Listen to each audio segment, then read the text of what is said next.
The 1-year anniversary of the COVID pandemic, plus what is the George Floyd Autonomous Zone, and a fancy school that says no more saying mom and dad.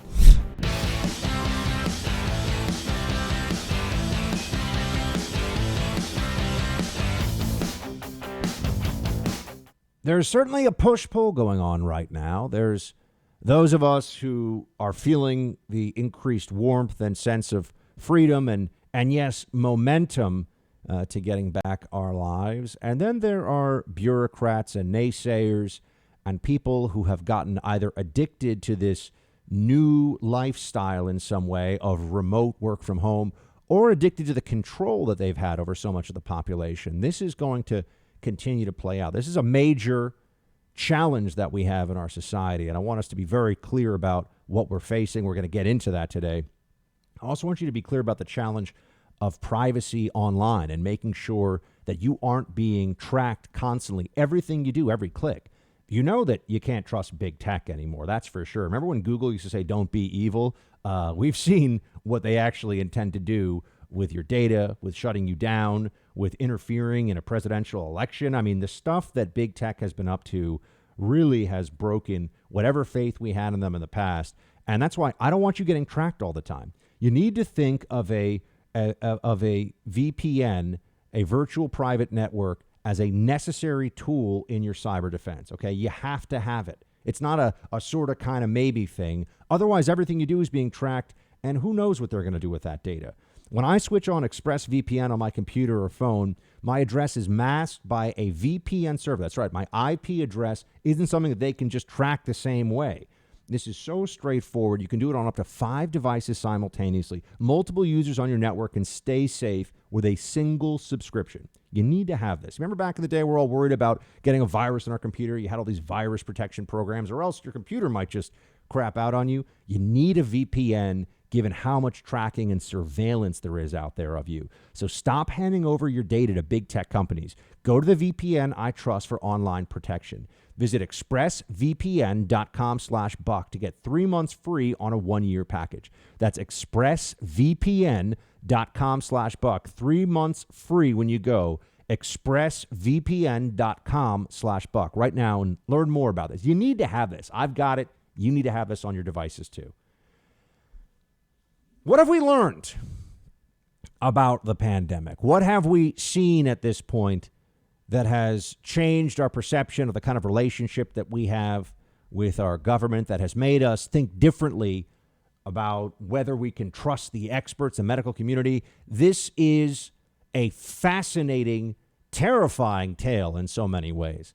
The World Health Organization, 12 months today, declared that this was an official pandemic, a global pandemic, in fact, the first real one that we have had since the Spanish influenza of over 100 years ago. So this was a once-in-a-century phenomenon, and we've been through a lot, all of us, this whole country, the whole world, in fact. And I know that right now we're just beginning to feel like we've got the momentum on our side and we're getting past this, and that's absolutely the correct mindset. I mean, if you've made it to this point and you haven't had, especially for anybody who hasn't had a really serious bout with the disease themselves, or God forbid, lost somebody that they know or lost a loved one to this, consider yourself lucky at this point, because it has ravaged this country. It's gone all over the world. And it's a reminder of so many things. The biggest lesson for me of the pandemic, the single biggest lesson, if I had to pick one, is the reminder that you are in control of your destiny, or else you will give up your freedom, right? There is no other choice. It's on you. It's on you how much you are willing to protect yourself, how much you're willing to make decisions about your health and your future. The government cannot protect you the way that so many people want to believe they can. The government is incapable of making the kinds of policy decisions about public health that will keep everybody safe. And if you make that trade-off, if you're willing to say to them, sure, I'll give up my freedom in exchange for safety from a virus, it will be abused. And we have been through a greater attack on basic freedom and liberty this year than we've ever seen in my lifetime. in America.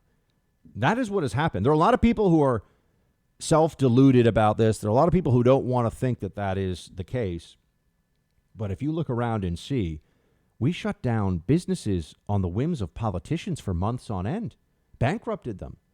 We told landlords, sorry, you can't collect rent or evict somebody because of the pandemic, and then they end up defaulting to the bank. We told people that they couldn't see loved ones. They couldn't hug their grandchildren. They couldn't go out and be with their fellow human beings. They couldn't go to church. They couldn't protest government policies against this. When you start to look at what was normalized at different points in this and what people were willing to accept, I never thought it would get to this point in America, at least not this easily. For this kind of infringement, this degree of infringements on our freedom, I assumed there would be a greater pushback, that America, the land of the free, home of the brave, the don't tread on me country, the we stand up for our rights, give me liberty or give me death. Those, for the first time in my lifetime, felt like empty slogans a lot of the time. That was the takeaway that I think we all would have to have from this, depending on where you are. I know some people suffered much more than others from this. I know there were some challenges that, as we look at them, it was hard to know exactly how we should have handled it at the time. But can anyone look at this and say that our leadership and our government was on it? They did a good job. I understand that we want to point to the vaccine. The vaccine is private sector pharmaceutical companies, folks, operating under the profit motive. Yes, backstopped by the federal government through Operation Warp Speed under the Trump administration. But look at how many times we were told things that were conflicting in terms of the advice, in terms of the prescriptions. Look at how often we were silenced on an issue of essential public concern. Right? We were told, don't question the experts. Do this or else. You have no choice. They use the force of government and the state to tell you how far away physically you could be from other human beings. The government became comfortable telling you that they will fine you or even imprison you if you do not wear a covering over your nose and your mouth when you're in public at all times. I sit here and I think, how could anyone view that the trade-off that was made, that we were forced to make here, and think that it was anything other than disastrous?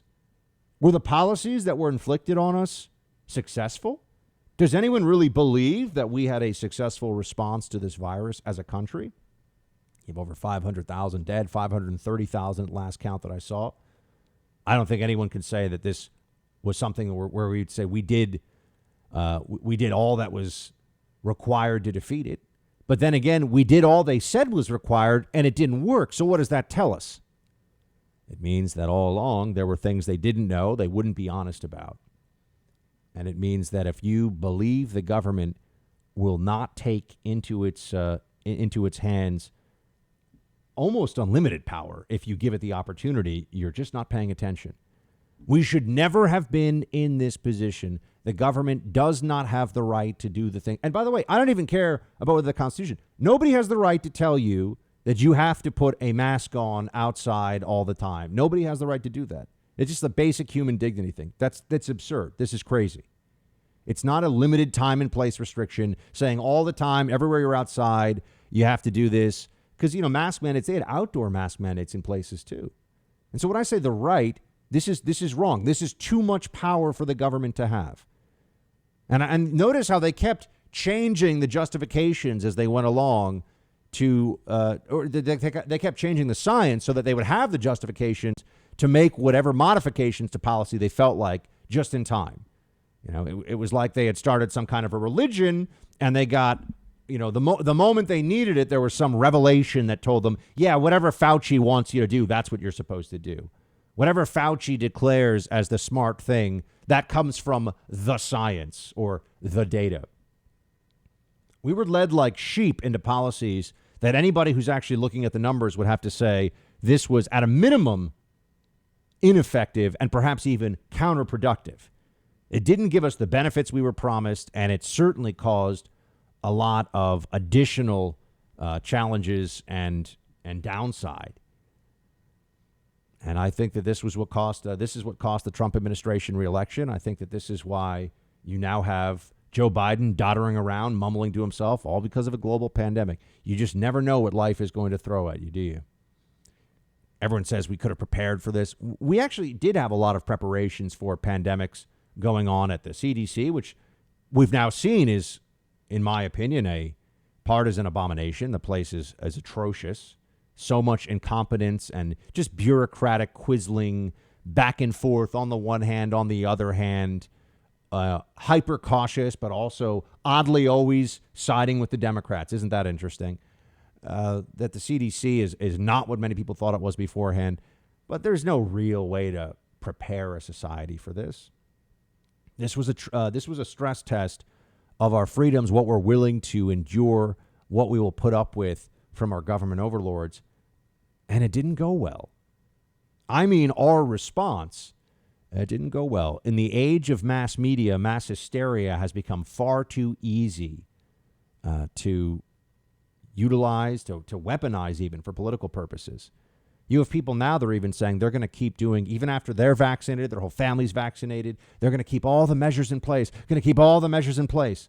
This is panic. This is hysteria. It's sad and absurd. And I wouldn't care, except they want you to do that as well. And there will be people out there who continue to demand this. There will be politicians. There will be governments, state and local, that continue to inflict this madness upon people because they can't get a grip on their emotions and understand that life comes with risk. There is no risk-free existence. And if you think the government can take all risk out of your day-to-day, you are just inviting tyranny. That is what we saw. Your destiny is in your hands. You hand it to anyone else at your peril. Right? And in a sense, the destiny is still in your hands because you've made the decision to let somebody. It's only because you let them that they're able to get away with this. It's only because you've handed over authority over your own life to some external force that you're not able to push back and tell them to stop. Tell them that there are lines that they shall not cross. I do think we're heading into a better place now. I think that things are going to improve pretty dramatically over the next 3 to 6 months. But I want you to remember that there are those who would not stand up for freedom during this. There are those who lied to you and would never admit it. And there are people who have they've gotten a taste of the power that they have to silence anyone and make anyone do whatever they say. And they want that to stay as long as possible. And they want it back if they lose it. You've seen this monster now of absolute power in a way you never believed would be possible in America, at least not without fighting some kind of war, right? You've seen what it looks like, and now we have to keep it at bay. And the Democrats have not let this go. They haven't decided all of a sudden they're going to be reasonable and they don't want all this power. No, in fact, they view this, I think, as the precursor, the justification for future infringements upon liberty and freedom. And that's why we have to be on guard. The Biden administration loves using a crisis as an opportunity, and this is an ongoing crisis, whether the numbers actually support that or not in the future. They're going to say, it could always come back, do what we say. There could be another one, do what we say.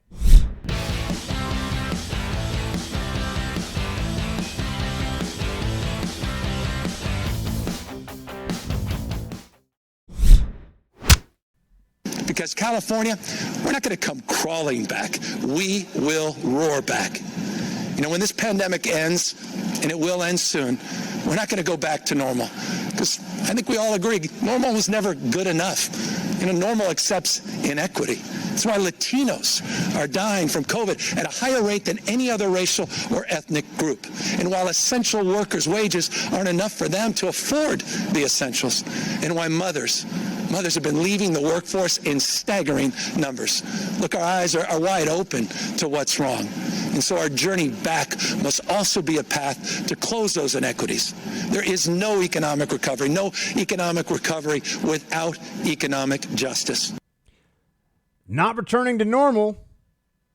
Now, I know the context in which he said that. I understand that Gavin Newsom, who's trying to cling to his job as governor of California, is doing his best here, and he's trying to appeal to his base and to Democrats in the loony left state of California. But that's a broader sentiment. And you know they have this one. They don't want to go back to normal. No, of course not. In fact, the COVID bill, as we've seen, isn't really a COVID bill. It's a spend $2 trillion on whatever the Democrats want for the transformation of our society bill. It is a progressive bill by their own admission now. Now that it's done, you'll notice once they've gotten it passed, they're willing to say things that are far more honest than what they had previously said about this. Now we see ourselves being told, oh, that's right, we're getting everything we want in this process as Democrats. You know, sorry, Republicans, you're getting steamrolled. There was actually an article in the Wall Street Journal calling it the progressive steamroller. That's what's happening right now. Get out of the way. They're going to do it their way, or you can go take a long walk off a short pier. They don't care. There's no bipartisanship. It doesn't matter that half the country really disagrees with some of the things that Joe Biden's doing. I mean, not a little bit. Disagrees a lot. And I mean, the border is the best example of what a crisis under Democrat leadership looks like. This is entirely because of their ideological positions on the border. That's why we have a crisis right now. This is because they've changed policies. They've changed enforcement priorities. Democrats just want whoever wants to come here from all over the world, but mostly from Central America. They just show up and the Democrats will make sure they're processed and into the country as quickly as possible. That's how they really feel. You won't hear any Democrats say, hold on a second, we have too many people coming. This is not through our legal process. This is making a mockery of our actual immigration system. None of them say that. No, their problem with what's going on is just that we don't have enough personnel to, you know, take down the names and basic data of people coming across the border so we can make sure that when they're in the interior, you know, they can sign up for, you know, welfare benefits and get driver's licenses and in-state tuition and all these things. They just want the processing to be smoother. They don't want it to stop. I mean, this is a big difference. That's why the Democrats have to just lie about this, because the base of the Democrat Party is all about it. I mean, 30% of the country roughly just wants us to have an open border. All right. The Democrat left on the coasts and in the major cities, you know, the deep blue parts of the country, they just believe, let's just go for it. Open border, whether they say so or not. That's how they really feel. But something like 60% of the country really doesn't want our immigration system to cease to actually exist.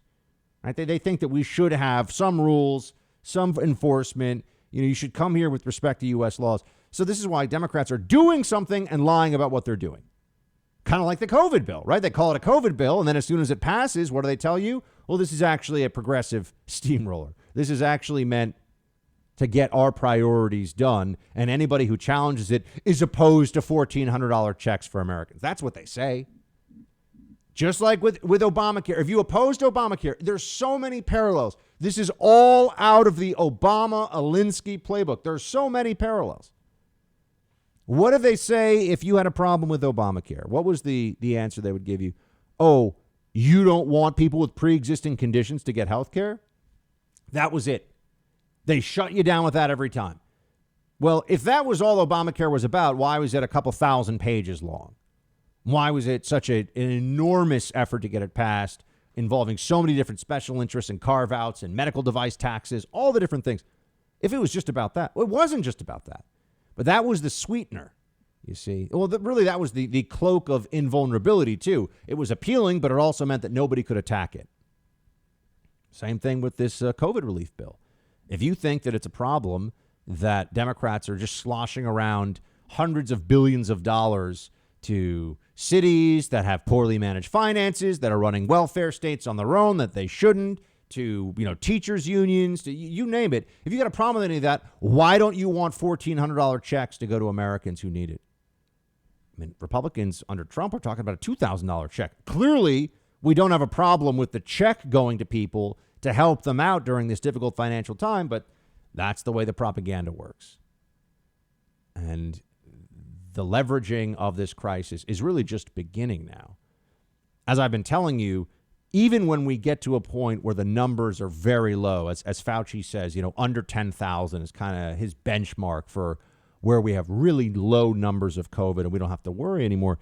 Even when we get to that point with Fauci or with our COVID cases, they're going to say, well, now we need to do $1 trillion of infrastructure spending. Now we need to do $1 trillion of, whatever it may be, climate change, renovation of every building and every power plant in the country. Don't you see that? That's what happens after this. They use COVID recovery as the launch pad for whatever transformational policies they want to get through without having an honest discussion with the American people about what they're really doing. They couch it all in COVID relief. So for the next 12 months at least, get ready for that.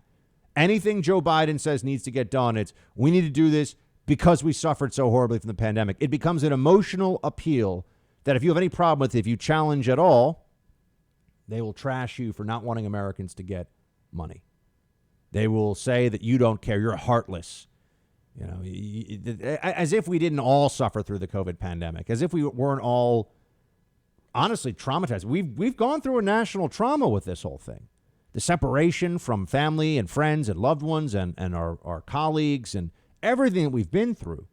And it's going to take some time to process this. But the damaged psyche of the American people, for those of us who are honorable, we're all just trying to say we should come together and get back on our feet and take care of each other as Americans in our own communities, in our own ways, however we can. The Democrats are saying, oh, you've got a damaged psyche. Let's exploit that. That's how they view this. This is a moment for exploitation at the national level.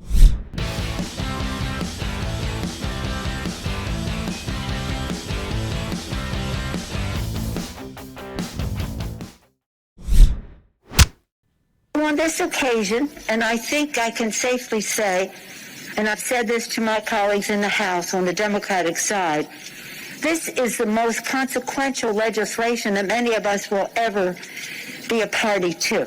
Who knows what the future may bring, but nonetheless, on this day, we celebrate because we are honoring a promise made by our president, and as we join with him in promising that help is on the way. The most consequential piece of legislation in our lifetime, Nancy Pelosi says. Say what you will about Pelosi, and I say a lot. This woman understands the raw exercise of power. She is thrilled that they got this through.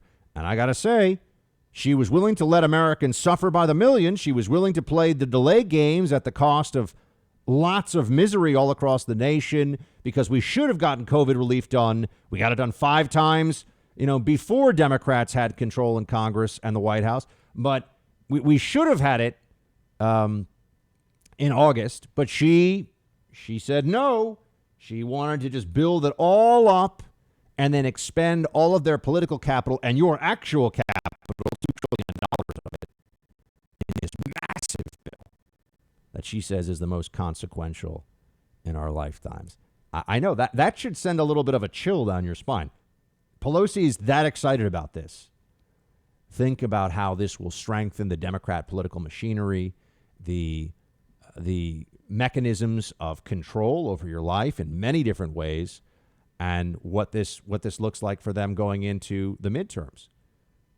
They're assuming that this amount of spending is going to strengthen their hand. That's certainly possible. It depends on what the economy does. But this enormous amount of spending, I'm really worried that you're going to start to see real interest rates will rise, inflation will start to tick up, and governments are, once inflation gets beyond their control, guess what? It's beyond their control. There's not a whole lot they're going to be able to do. And that is so damaging for particularly people that are wage earners in the middle class. So we'll see what this does. We'll see how this plays out with the economy. I think that it's going to work out if you want to understand the trajectory of the Biden administration, what is its trajectory right now, just look at the first 4 years of the Obama administration. Came in during a crisis, stinks to be you Republicans. We're in charge. Shut up. Get out of the way. They pass $1 trillion. They go for Obamacare. Now you see what's going on right now? They have a COVID pandemic as the crisis. They're passing $2 trillion of stimulus spending. Only 9% of it actually has anything to do with COVID vaccines and actual COVID fighting. And guess what the next move is going to be? Amnesty. That's what's going to happen. This is why the border, they're not going to stop this.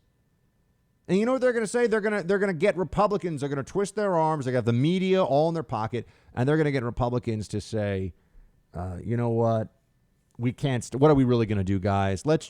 We'll make a deal with the Democrats that will go for a pathway to legalization. We won't call it citizenship, and we'll do it in exchange for aggressive enforcement mechanisms at our southern border, which are never going to happen. But it'll be the Gang of Eight situation all over again, except even more illegals in the country, which means even more political weight to what they want. That's what we're facing right now. That's what's underway. And if you have a problem with it, remember how I told you about it? It all lines up. I mean, it really is. We're in the deja vu administration, right? We've seen all this before. If you were opposed to Obamacare, you didn't want people with pre-existing conditions. People with actual pre-existing conditions, I mean, real ones that make them uninsurable, were less than 1% of the healthcare market. We could have dealt with that completely separately from all this other. But nope. It was very effective. And look, they outmaneuvered Republicans on that. They got to it first. Republicans should have dealt with that too, because there is an emotional pull. There is a moral case for why we need to make sure that if somebody's has some issue of their health that they're born with, or that they have some terrible disease they come down with, that they can't be pushed out of the insurance market, bankrupted and ruined, right? And the way insurance companies were sometimes throwing people off and essentially just protecting their profits at the expense of decency in a dishonest way, that needed to be dealt with. Wasn't dealt with. We still don't really know what the Republican health care plan is. I'm just going to say it. We hear a lot about free markets and blah, blah, blah, but okay. We didn't get to repeal and replace. Hey, look, this is team honesty here on the Buck Sexton Show. You know, there'll be other people that are still they're just desperately chasing after the Trump train now. Everything Trump did was amazing. Everything. That's not. There was great Trump stuff. There were shortcomings. There were misses. Okay, that's obviously what really happened. But there are people I know who are just Trump. I love it. Chase the train. You know, I want to get back on the Trump train as soon as I can. Because they don't really have anything to say. They don't really stand for anything. There are a lot of grifters in Trump world. We all know that too. You know that. I know that. But now we have to be the opposition. And it's not enough to just say, Trump released some statement from Mar-a-Lago and we're all going to repeat that on air and suggest that somehow is enough. No, we have to make these arguments. We have to stare reality in the face here and convince 51% of our fellow Americans in the electorate that there's a better way. There's a better choice. 50.001, whatever we got to do, but got to get an advantage. And that's our work between now and the midterms. We have a mission here, friends. We have a quest we are on. This isn't just all talking about this stuff for the sake of intellectual discourse. No, we're trying to get power back. We're trying to win.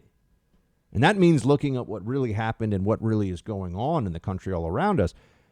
And things like the propaganda effect of having Democrats and having journalists out there saying that if you oppose this $2 trillion bill, you actually don't want Americans to get a $1,400 check. We need to call that stuff out, because you and I can sit here and say, oh, what cheap nonsense. That's not true. And Republicans wanted $2,000. By the way, Mitch McConnell, oh, what a disaster with the opposing $2,000 right before the Georgia Senate election. What idiocy. Yeah, don't worry. We're going to criticize Mitch McConnell here plenty, too. But here's a New York Times reporter talking about the $1,400 checks. And this is what the sheep will bleat in unison when anyone tries to say, wow, Democrats just spent another $2 trillion. This is really out of control. Play 5. Well, yeah, they voted against your $1,400 check. He didn't want you to have it. So I don't understand the political strategy here. I think perhaps they feel that by the midterms in 2 years that people will have forgotten and there'll be something else they're thinking about. I just don't understand these votes. But again, they will take credit for it and hope that people forget. But I think that is one reason you're seeing this big effort by the Biden White House. I mean, this is going to go on for a month. Biden's going to Philadelphia this week or next week, and he's got the entire cabinet out, and it's just this blitz. They're going to delay the address to Congress by at least until April, because they're determined to sell this bill, which they are very pleased about. So again, I think the Republicans think that by 2022, the fall of 2022, people will have forgotten about the bill and they can move on to something else. It is a mystery to me. Yeah.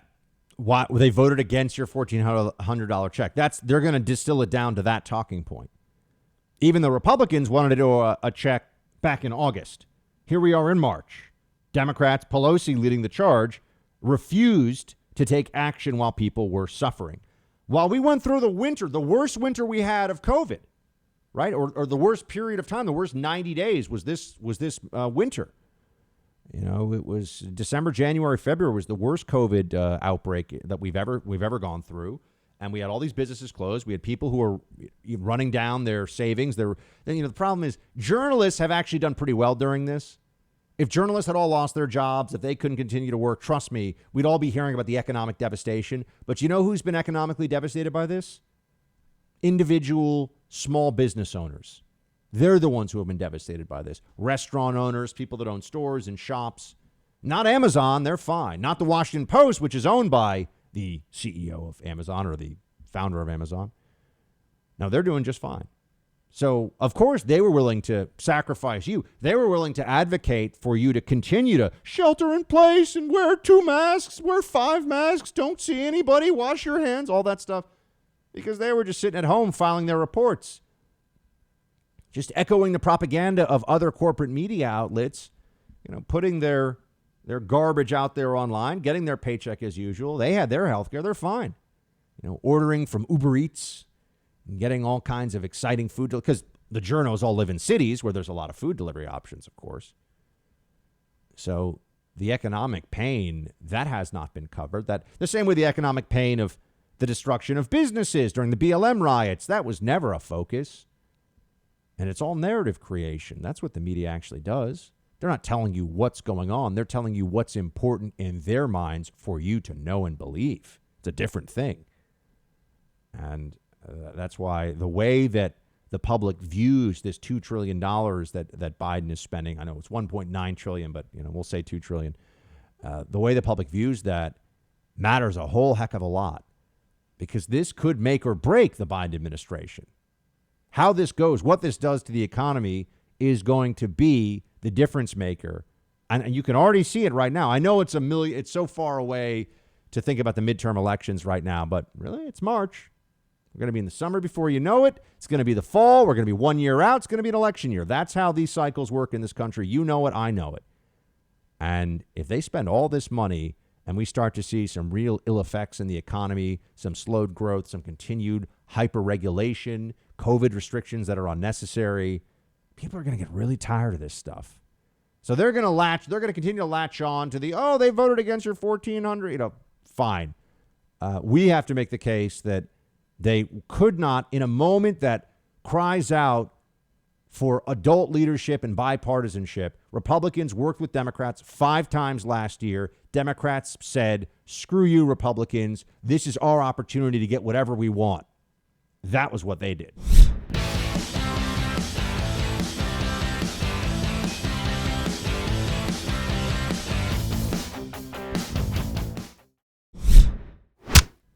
Absolutely. As Senator Warnock said yesterday, thank God for Georgia.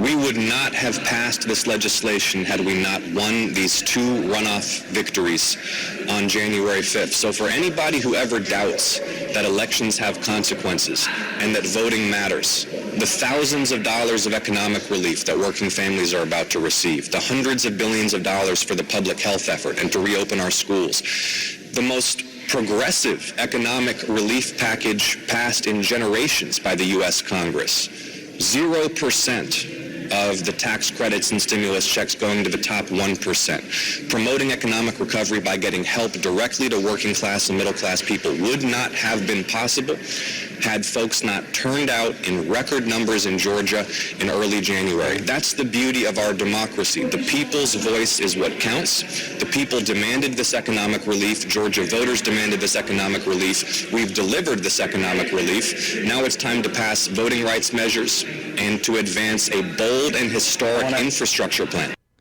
Oh, they're moving on to the next thing already. And I know we have to eat our peas sometimes. And that means understanding that the loss of those 2 Senate seats in Georgia. I told you, when Trump was declared, the loser in the 2020 election, I said, guys, you remember this. I said, if we win one of the 2 Senate seats in Georgia, we're going to be able to hold the line. We're going to be all right. Don't worry about it. Right? It's not great, obviously. I was bummed about what happened. Bummed is putting it mildly about the Trump loss. But then we lost the 2 Georgia Senate runoff seats in highly winnable races. Kelly Loeffler was not a good candidate, obviously. I mean, Perdue I kind of thought would get it done, but nope. So, the elections do have consequences. It is a true statement, and we're dealing with those consequences right now. This is the world that I was hoping, this is the America I was hoping we'd avoid by at least keeping a divided Congress with Republican control, but they're getting their way. So we make the argument against it. We've got to convince enough Americans. We have to get people engaged enough in what's going on that people like Joe Manchin in West Virginia, that, people like Susan Collins up in Maine. Susan Collins is a Republican, I know, but, we got to get her to actually stay with the team here. But we got to get Joe Manchin to make sure that he doesn't just go along with the left on everything. I mean, he's one of the most important politicians in the country right now, and he knows it. If they get rid of the filibuster, we've got big challenges, and they're already giving us some sense of what they want to do. I've told you what the game plan is. You know that I'm good at seeing the next moves of my opponents, and whether it's Dr. Fauci with all of his lockdown madness, or what the Democrats are planning here, it lines up with what Obama, it's like they put a big folder out. It's like you have, Axelrod and Valerie Jarrett have taken the folders out of the dusty file cabinets of, Obama 1.0, Obama 2.0, right? The first and second terms. And they're saying, here you go. And the people around Biden, his handlers, the Biden team are going, okay, this is what we do now. Okay, this is the next move. And they're executing on it. I know they're authoritarians and they're leftist, woke lunatics and all that, but they do know how to execute on their totalitarian plans, and that's what they're doing. And the next move, as I've said to you, is amnesty. This is where they're going. Here's Democrat from Georgia, Ossoff, talking about it, play 12. Look, the right way to handle immigration has been well known to be the right way to handle immigration for 20 years. It's comprehensive immigration reform with a path to legal status for those who are here without proper documentation and otherwise follow the law, and substantive efforts to improve border security. There's a bipartisan consensus among the people that that's what we need. Just like there was a bipartisan consensus among the people that we needed to pass this stimulus. Ordinary Americans know what's right and what's needed. It's up to politicians in this building and this town to get it done. And it's up to politicians in this building and this town as well to pass the kind of infrastructure bill that will leave a mark for a century, modernizing our economy, getting our electric grid to 100% carbon-free electric production, getting our vehicle fleet 100% electric. We can make history in the next 18 months with a massive infrastructure package. We need to get it done. We should look at getting it done this summer. They're moving forward on all this. Progressive transformation of America is underway, using COVID as the springboard, the emergency to justify whatever they want. And we have to hold the line against it.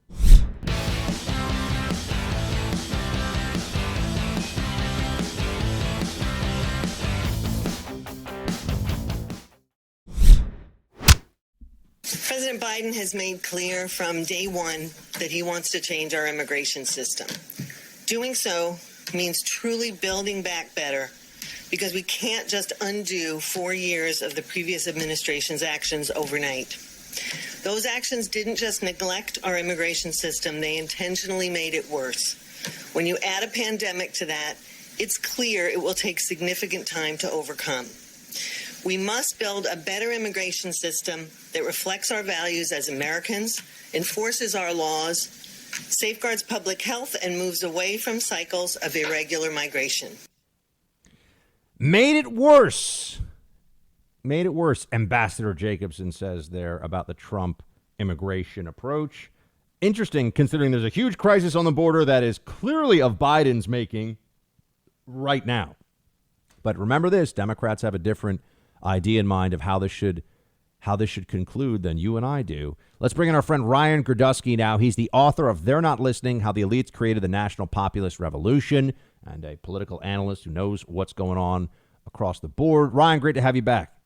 Thanks for having me. So I'm viewing this as the next big move for Democrats. I mean, they're saying this pretty clearly and loudly, is immigration. And when you look at the way that they're positioning this, they tried this before, the Gang of Eight bill, and that was a fail. And it was a fail because people got wind of what was happening, and all of a sudden popularity of that really turned, and Republicans were, that was a shift, it seemed, from what was going to be a done deal. How do you see this playing out, this move toward amnesty?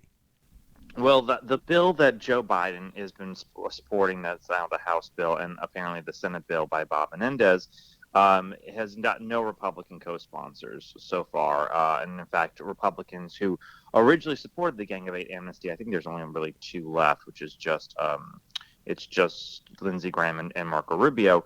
Of those, they both said they cannot support this bill because even Lindsey Graham, who's as weak on immigration as anyone could possibly be, he's basically a Democrat. He said there's literally nothing, there's no border enforcement in the bill. It's just to give me the Democrats. It's a Democrat wish list. And that's problematic for them to try to get it across the board. They can't even get actually passed in the House right now. Nancy Pelosi said she doesn't have the votes to get it passed in the Democratic-controlled House. So that kind of tells us where we are right now on the bill. I'm more concerned what's happening on the actual border at this point because, by May, estimates are that we're going to have the biggest humanitarian crisis on our border not seen since the early 2000s of George W. Bush's first term, where there's probably going to be close to 100. There's over 100,000 people a month coming now. There'll probably be close to 250,000 people coming a month by the beginning of the summer. It's a complete disaster, and Joe Biden has gutted all of the safeguards President Trump put in place to stop immigration. A lot of immigration hawks were really not, didn't love that Trump didn't complete the wall, that he, never got full reductions to immigration like he promised, never got a merit-based system. However, he did create safeguards for illegal immigration. He created safe third country agreements with other Central American countries. He created the Remain in Mexico policy, which ended catch and release, policy that had been plaguing America for 20 years. He ended that. All of those policies are basically gone right now at a time when we still have the coronavirus. It's gone down substantially, but there are new strains forming in parts of the world, especially in Latin America. The EU and the UK have cut off flights to Latin America because of these new strains coming out. And Joe Biden has kicked the doors open to all these people. They're not getting COVID tested, and they're being sent into the country, and then they're being released at bus stations across the Southwest. It's a recipe for a disaster. Ryan, it doesn't seem like this is going to get any better, though, because Democrats, from what we've seen so far, their only issue with this is they don't have enough people to, process, meaning bring them in, feed those. They're crossing illegally. Everyone needs to understand that. They're not showing up at ports of entry because they just want to show up. If you go to a port of entry, it's almost like you go to the DMV. They only take a certain number on a certain day, and so and they don't want to wait in line, so they just walk across the border. They claim defensive asylum. You're supposed to claim asylum at a port of entry. People also don't know that. They say once they've been caught illegally crossing, oh, by the way, I want asylum. And they usually say they are fleeing violence in their home country. And then they go through this process of, getting their basic biographical data taken. They're held for a period of time. They determine what they're going to do with them next. They usually let them into the country. The Democrats aren't saying we want to stop this and send people back. They're just saying we need to get more people down there so we can get the illegals in faster. Yeah, no, it's completely divorced from reality. The CNN poll released yesterday found that immigration, and this is not the only poll, but this is the most recent one, found that immigration is the most unpopular issue for Joe Biden. He's now down, I think, double digits among registered voters in the country on the subject of immigration and what's going on the border. And it's not getting better. And they have no answer to it. And at this point, the only solution for Republicans, the immediate solution, these attorney generals across the Southwest, in Arizona, in Texas, and in other parts of this country, in Florida, they all need to be suing to get nationwide injunctions of him repealing Trump-era immigration executive orders. I mean, that's the only solution that we have in the immediate future, because this is part of his ideological agenda. Remember, Joe Biden was moderate during the campaign on many, many issues. He was not going to do Medicare for all. He was not going to gut certain institutions, in the left. He was never centrist at all on immigration. He was always one of the most radical people. He was one of the people who raised his hand saying, "I want free health care for illegal aliens." This is Joe Biden's border crisis. He sat there and has enabled this. He got protections of Trump era protections, and he is sitting there and promising them either amnesty and free health care. It is a recipe for disaster, and it's only going to get worse as the immigration debate continues, now that the coronavirus package is done, and now that the border surge is happening. I mean, it's a complete recipe for disaster. It's a humanitarian crisis, it's a national security crisis, it's an economic crisis, and with the coronavirus, it's a health crisis. We're speaking to Ryan Girdusky, author of Theyre Not Listening: How the Elites Created the National Populist Revolution. Ryan, give us a sense. Let's say they get to a bill that is effectively an amnesty bill, right? They may call it a pathway, whatever it is. How do you see that? I mean, kind of war game out for us what that would look like from the electoral map perspective. And let's assume, and this is a whole other conversation we'll get into right now, let's assume it is about 12 million people that are covered under the amnesty bill. I think the number's substantially higher than that. I have for a long time. But let's assume it's 12 million. What does that mean in terms of the chances that Republicans have to win national level elections? Oh, it's over. I mean, say goodbye to Texas. Say goodbye to Arizona. Say goodbye to Florida. Say goodbye to North Carolina. It's over. It's game, set, match. The whole country's California, and enjoy. I mean, it's going to take a few years for that to happen, because amnesties do take a couple of years and to get them all registered to vote. So maybe we'll have a few good election cycles, but at that point, we're whistling past the graveyard, and it's just effectively over at that point. I mean, everyone keeps saying, "Oh, Trump did so well with Hispanics. Trump did so well." Yeah, Trump did so well with Hispanics. He got 37%. It's not a majority. He got 41% of Hispanic men, or 42% of Hispanic men in Texas. He did well in some areas, not well in all areas, and even in places he's surging, like Chicago or the Bronx, he went from having 9% to 22%. So is that a surge? Absolutely. Is that going to make the Republican Party viable with Hispanics? No. And and I wrote this in my newsletter that's on my Substack. People say, "Oh, Hispanics, they voted because they experienced socialism, they were against socialism." Yes, some Hispanics did. Colombians, Nicaraguans, Venezuelans, Cubans. But you know who benefited the most from the surging Hispanic vote? Bernie Sanders.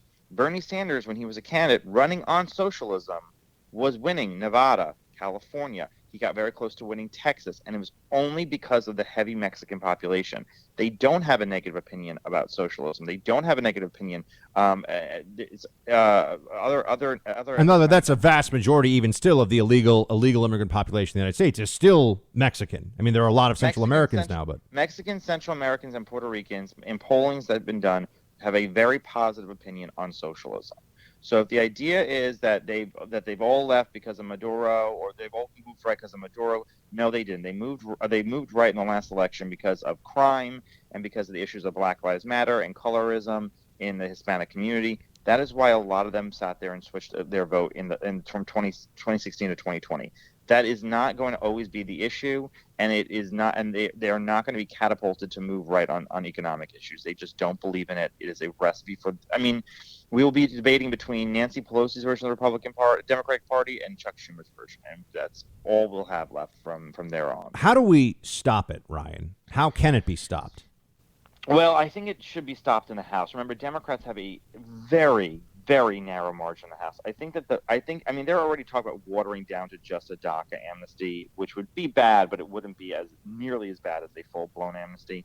But it has to be stopped in the House. You have to get the Democrats who barely won their districts or they exist in Trump districts. People like Golden from Maine, he's in a Trump district. The woman outside Lynchburg, Virginia, I can't remember her name off the top of my head. She's in a very moderate district. She would have to vote against it. And I think that they are, and even Hispanic Democrats on the border, Henry Cuellar and Vincent Gonzalez, who are been raging against Biden over the border crisis, they'd have to sit there and stop it as well.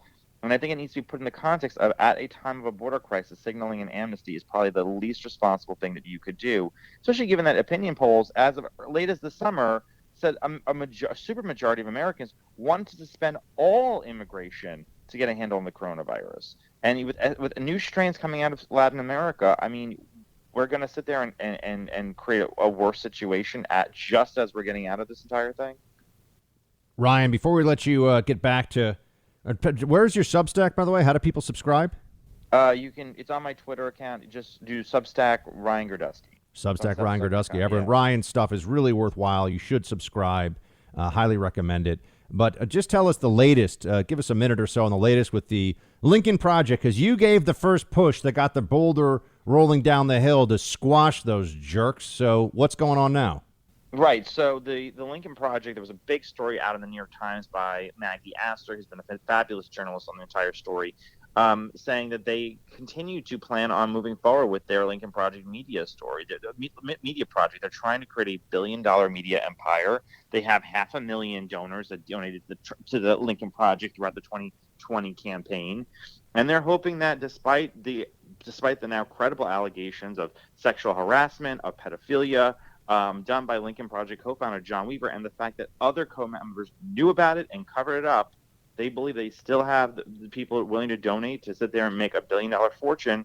And basically, the story in the New York Times showed that Rick Wilson, Steve Schmidt, and Galen Reed, I believe his name is, sat there and knew about it, and they were always plotting to use this as a way to make millions of dollars, and they made, I think, $27.5 million in 2020. So it's all a grift, and they're planning on moving forward, and they think that hiding up for pedophilia and sexual harassment doesn't mean anything to them. Get a copy of They're Not Listening, How the Elites Created the National Populist Revolution by Harlan Hill and Ryan Girdusky. Our friend Ryan Girdusky. Thanks, buddy. Thank you.